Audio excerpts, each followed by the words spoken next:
आणखी एक महत्त्वाची बातमी, राष्ट्रीय ओबीसी महासंघाचं बंगळुरूमध्ये 11वं महाधिवेशन होत आहे।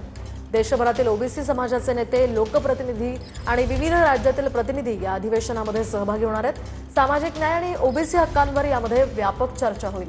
2 स्वतंत्र सत्रांचंही नियोजन करण्यात आलंय, ज्यामध्ये विविध मान्यवर मार्गदर्शन करणार आहेत। राज्यातील प्रतिनिधींमध्ये समन्वय वाढवण्यावर सुद्धा यामध्ये भर दिला जाईल। अधिकची माहिती आपण जाणून घेऊयात या संदर्भात आमचे प्रतिनिधी गजानन उमाटे यांच्याकडून। गजानन, काय सांगाल, आज हे अधिवेशन होत आहे, काय अधिकचे अपडेट्स या अधिवेशनासंदर्भातले?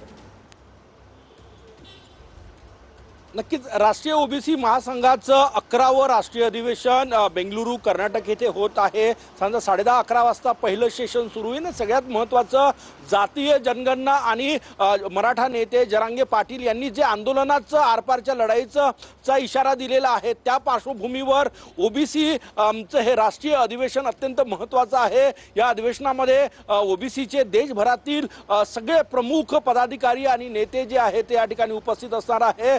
राष्ट्रीय ओबीसी महासंघाचे अध्यक्ष डॉक्टर बबनराव तायवाडे यांच्या नेतृत्वात हे अधिवेशन होत आहे आणि यामध्ये ठराव पारित केले जाणार आहे, ज्यामध्ये